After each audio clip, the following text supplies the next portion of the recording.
बड़ी खबर के साथ अयोध्या से बड़ी खबर मिल रही है, आप तक पहुंचा दे। आपको बता दें कि अयोध्या में सूत्रों के हवाले से ये बड़ी जानकारी निकलकर सामने आई है। चढ़ावा चोरी मामले में बड़ी कार्रवाई होगी। आरोपी लवकुश मिश्रा के घर पर बुलडोजर चलेगा। तो वहीं इस पूरे मामले की बात करें तो एडीए ने लवकुश की पत्नी को नोटिस थमा दिया है। साथ ही साथ सुहावल के बनवीरपुर में बन रहा था मकान और पत्नी के नाम पर खरीदी गई थी करोड़ों की जमीन। इस पूरे मामले में जांच पड़ताल की जा रही है। जिस तरह से राम मंदिर चढ़ावा चोरी मामले में एसआईटी का गठन किया गया है और एसआईटी को 15 दिनों का अतिरिक्त समय और दिया गया।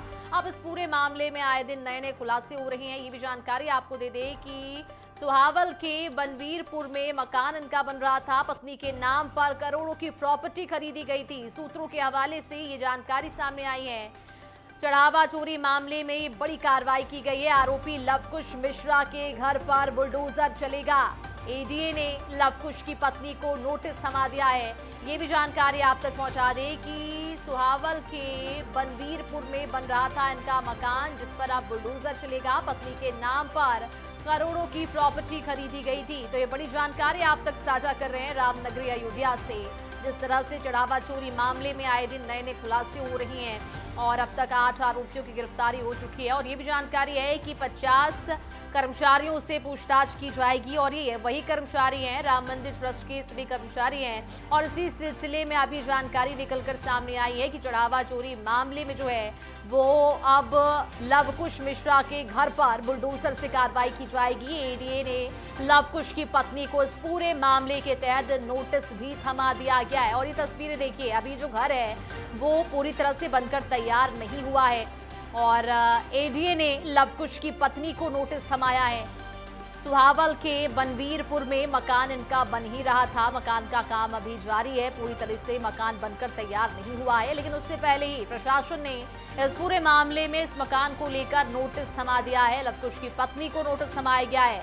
पत्नी के नाम पर करोड़ों की प्रॉपर्टी खरीदी गई थी। अब इस पूरे मामले में प्रशासन लगातार एक्शन मोड में है। जिस तरह से राम मंदिर चढ़ावा चोरी मामले में लगातार कार्रवाई की जा रही है, अब एक और मामला सामने आया है। ये बड़ा अपडेट आप तक पहुंचा रही हैं, जहां पर अब जो है करोड़ों की प्रॉपर्टी पर कार्रवाई की जाएगी। पत्नी के नाम पर करोड़ों की प्रॉपर्टी खरीदी गई थी और ये भी जानकारी आपको दे दे कि नोटिस दे दिया गया है। और प्रशासन की ओर से इस पूरे मामले की बात करें तो अब तक 8 आरोपियों को गिरफ्तार किया जा चुका है। आरोपी लवकुश मिश्रा के घर पर बुलडोजर एक्शन देखने को मिलेगा। एडीए ने लवकुश की पत्नी को इस पूरे मामले के तहत जो है वो नोटिस थमा दिया है। पूरा मामला अयोध्या का है। अयोध्या में राम मंदिर चढ़ावा चोरी मामले में जिस तरह से नए नए खुलासे हो रहे हैं, कई आरोपियों की गिरफ्तारी हो चुकी है। और ये भी जानकारी सामने आई थी कि राम मंदिर ट्रस्ट के 50 कर्मचारियों से पूछताछ की जाएगी। उसी सिलसिले में एसआईटी अपना काम कर रही है।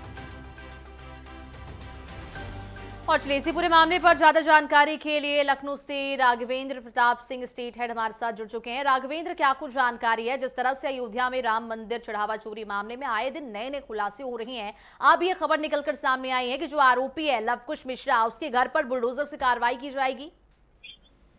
बिल्कुल कहा जा सकता है कि योगी आदित्यनाथ की सरकार में जहां भी इस तरह की अनियमितता की खबरें सामने आई हैं, वहां पे कठोर से कठोर कार्रवाइयां हुई हैं। उसी कड़ी में अयोध्या चढ़ावा चोरी का जो प्रकरण सरकार के संज्ञान में आया, तो जितने भी दोषी पाए जा रहे हैं, एसआईटी की जांच से जिनके जिनके खिलाफ सबूत मिल रहे हैं, लगातार जांच एजेंसियां उन पर शिकंजा कसना शुरू कर दी है। और इसी कड़ी में लवकुश की आपने जिक्र किया, इनके खिलाफ भी इस तरह के तमाम सबूत मिल रहे हैं। चाहे इनका मकान बन रहा हो, उसको लेकर एडीए ने जो नोटिस जारी की है कि प्राधिकरण द्वारा बुलडोजर चलाया जाएगा और इनकी जो इलीगल बिल्डिंग बन रही है उससे एक्शन होंगे। तो कहा जा सकता है कि अयोध्या का ये चढ़ावा चोरी का जो मामला है धीरे धीरे बढ़ता हुआ उस रूप की तरफ अब बढ़ता हुआ दिखाई दे रहा है, जहाँ पे दोषियों पे कठोर से कठोर कार्रवाई उत्तर प्रदेश की सरकार द्वारा, शासन प्रशासन द्वारा, अयोध्या प्रशासन द्वारा अब देखने को मिल रही है। तो कहा जा सकता है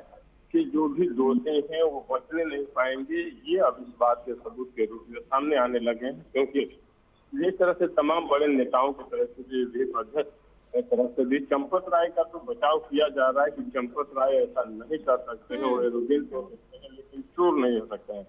लेकिन इस राघवेंद्र, जिस तरह से इस पूरे मामले में नए नए खुलासे हो रहे हैं, नए नए लोगों के नाम भी आ रहे हैं, ये भी बताइएगा कि जो आरोपी है लवकुश, उन पर क्या कुछ आरोप लगे हैं जिसके बाद पुलिस की ओर से ये कार्रवाई की जा रही है? बिल्कुल, लोकेश पे भी आरोप लगे थे कि जो भी चढ़ावा चोरी था, जिस तरह के सीसीटीवी फुटेज आए, उनके घर से जिस तरह लाखों रुपये बरामद किए गए, उसमें आरोप लगा कि सालों से ये लोग जो भी चढ़ावा आ रहा था उसमें हेरा फेरी कर रहे थे लोग। सीसीटीवी फुटेज को बंद करके इस तरह की चोरियां की जा रही थी और चंपत राय और उनकी टीम ने भी इन लोगों के घर पे दबिश दी भी थी। काफ़ी कुछ जो भी चढ़ावा की रकमें थी वो वापस ली थी। उसके बाद से जब ये मामला पूरे संज्ञान में आया, उसके बाद से सीएम योगी आदित्यनाथ की तरफ से एसआईटी का गठन किया गया। एसआईटी भी एक के बाद एक जिस तरह से जांच के दायरे को बढ़ाया, उसके कार्यकाल को बढ़ाकर 15 जुलाई तक का समय दिया गया कि 15 जुलाई तक आप हमें रिपोर्ट सौंपिए और लवकुश के खिलाफ भी जिस तरह के सबूत मिले। और उसका जो मकान बन रहा है उसमें भी जानकारी आ रही है कि करोड़ों की ये जो मकान बन रहे हैं उसका भी नक्शा एडीए से उस तरह से पास नहीं है जिस तरह से वो मकान बन रहे हैं। तो ऐसी चर्चा है कि उसके इलीगल मकान पे जो अभी निर्माणाधीन है उस पर बुलडोजर की कार्रवाई होगी। और अभी भी जांच एजेंसियां लगी हुई हैं कि आखिर इस पैसे को कहां कहां भेजा गया, आखिर कौन कौन से वो लोग हैं जिस सरकारी मतलब जो चढ़ावा था राम मंदिर का उसकी लूट में शामिल थे। इसको देखते हुए अब ये लग रहा है कि लवकुश हो या फिर अनिल मिश्रा हो या अन्य जितने भी लोग हैं जो भी दोषी हैं वो बचने नहीं पाएंगे। और विपक्ष लगातार जिस तरह से हमलावर था सरकार के ऊपर, हालांकि सरकार का इसमें कुछ लेना देना नहीं था क्योंकि राम मंदिर ट्रस्ट सुप्रीम कोर्ट के आदेश पे केंद्र सरकार के गृह मंत्रालय की निगरानी में ये ट्रस्ट बनाया गया था और ट्रस्ट के लोग ही नीचे के जो लोग थे, कर्मचारी थे, उनकी मिलीभगत से इस तरह की चढ़ावा चोरी की बातें सामने आई। इतना ही नहीं, एसबीआई के जो रूल रेगुलेशन थे कि एसबीआई अपने कर्मचारियों को ड्यूटी पे लगाएगी, वो भी अपने नियमित कर्मचारियों की जगह हायर किए हुए प्राइवेट लोगों को जिस तरह से इस काम में लगाए पैसे गिनने में। जो पैसे गिनने के लिए भी जो नियम बनाए गए थे वही लोग जाएंगे जिनके पैंट शर्ट या कुर्ता पैजामे में पॉकेट नहीं होंगे, मोबाइल फ़ोन नहीं होंगे, लेकिन किसी भी नियम का पालन अनुपालन नहीं किया गया।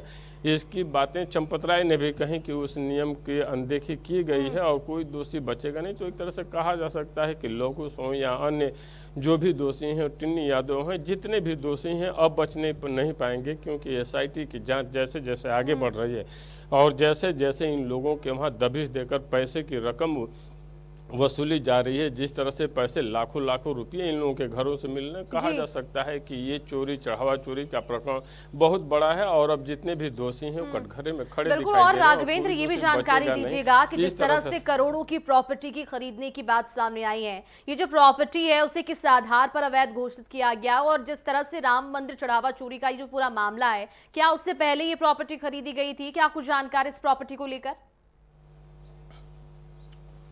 बिल्कुल, ये प्रॉपर्टी जो भी है सालों से जब राम मंदिर का निर्माण शुरू हुआ उसके बाद से चढ़ावा की बढ़ोतरी जिस तरह से हुई ट्रस्ट बनने के बाद से और चढ़ावा चोरी हुआ उसके बाद ये बेशकीमती महंगी महंगी ज़मीनें इन लोगों की तरफ से खरीदी गई और बड़े बड़े आलीशान बंगले बनाने शुरू किए गए। उसी कड़ी में नियमों की अनदेखी मकान बनाने में भी की गई कि जिस तरह से नक्शा पास होना चाहिए एडीए से वो नक्शा भी पास नहीं थे, इसीलिए शिकंजा और ज़्यादा कसने लगा है।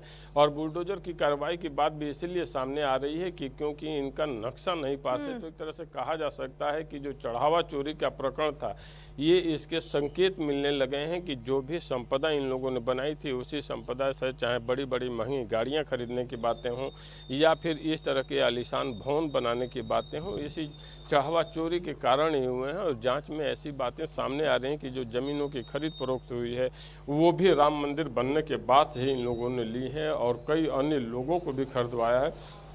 तो अब मुख्य बात वही है कि आखिर इसमें अन्य कौन कौन से वो लोग शामिल हैं जो राम मंदिर ट्रस्ट से जुड़े हुए नहीं हैं लेकिन इनके मददगार थे, या ये लोग यहाँ से जो चढ़ावा चोरी करते थे किन किन लोगों के पास अपना पैसा खपाते थे। अब इस तरफ एसआईटी की जांच आगे बढ़ी है तो कहा जा सकता है कि जितने भी दोषी हैं, और जैसा मुख्यमंत्री योगी आदित्यनाथ ने भी कहा था कि राम मंदिर में चढ़ावा चोरी को लेकर जितने भी दोषी होंगे चाहे वो जितने भी बड़े हों बचेगा कोई भी नहीं। और विपक्ष जो बार बार राम मंदिर चढ़ावे को लेकर सरकार सनातन हिंदुत्व को घेरने का प्रयास करता था उस पर भी सीएम योगी आदित्यनाथ ने स्पष्ट शब्दों में कहा था कि राम भक्तों पर गोली चलाने वालों को उपदेश देने की जरूरत नहीं है और जो भी चढ़ावा चोरी में दोषी पाया जाएगा उस पर सरकार की तरफ से बनी SIT अपना काम कर रही है और किसी दोषी को हम बख्शेंगे नहीं, सबको दंडित करेंगे। तो कहा जा सकता है कि एक शुरुआत है कि लवकुश की बात अब सामने आई कि इनके मकान पे बुलडोजर चलेंगे, इनके घर से पैसे की बरामदगी हो रही है।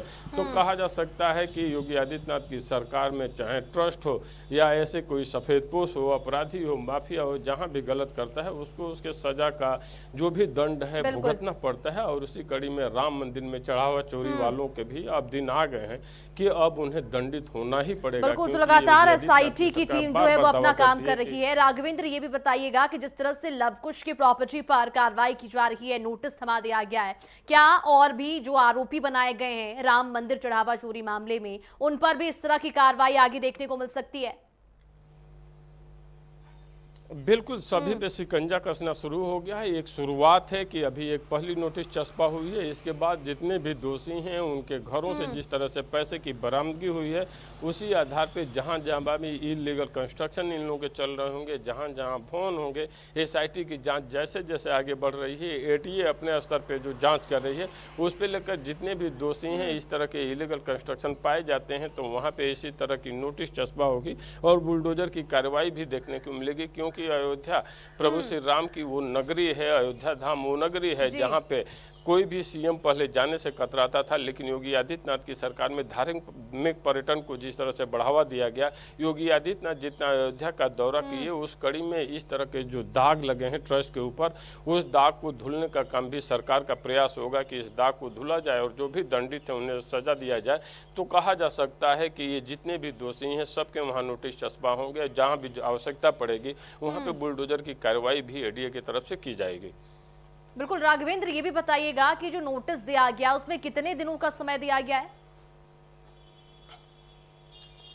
बिल्कुल, नोटिस सिंपल ये चस्पा हुई है कि आप जो अवैध कंस्ट्रक्शन बनाए हैं इसमें एक जवाब दीजिए कि बिना आप नक्शा पास कराए कैसे इस तरह के भवन का निर्माण कर लिया। हालांकि स्पष्ट शब्दों में कहा जाए तो ADA भी जिम्मेदार है कि लखनऊ हो या अयोध्या हो या कोई शहर हो, आखिर बिना नक्शे के कोई कैसे कंस्ट्रक्शन बना सकता है इतना बड़ा, बिना अधिकारियों की मिलीभगत के ये संभव नहीं है। लेकिन मामला चूंकि राम मंदिर में चढ़ावा चोरी का प्रकरण जब आया सामने और जब इन लोगों के घरों से पैसे की बरामदगी हुई और ये लोग दोषी पाए गए कि हाँ इन लोगों की संलिप्तता है चढ़ावा चोरी में, उसके बाद से ADA प्रशासन भी जागा। SIT जाँच तो अपनी कर ही रही थी, लेकिन ADA प्रशासन जब तंत्र निद्रा से टूटा तो इन लोगों के वहाँ भी जो भी मकान नए बन रहे थे उसकी नक्शा पैमाइश करना शुरू किया और उसी कड़ी में जब पाया कि बिना नक्शा पास कराए ये आलीशान बिल्डिंग बन रही है तो वहाँ पे नोटिस चस्पा कर दिया गया कि आपकी ये बिल्डिंग अब ADA की तरफ से गिराई जाएगी। तो कहा जा सकता है कि अब वो दिन आ गए हैं अयोध्या नगरी में जहाँ पे फिर से इस तरह के चढ़ावा चोरी करने वालों के घरों पे भी बुलडोजर चलने की नौबत लगातार राम मंदिर चढ़ावा चोरी मामले में एक्शन जारी है और उसी क्रम में आरोपी लवकुश मिश्रा के घर पर बुलडोजर चलेगा, इसको लेकर नोटिस भी दे दिया गया। तमाम जानकारी के लिए बहुत शुक्रिया आपका राघवेंद्र।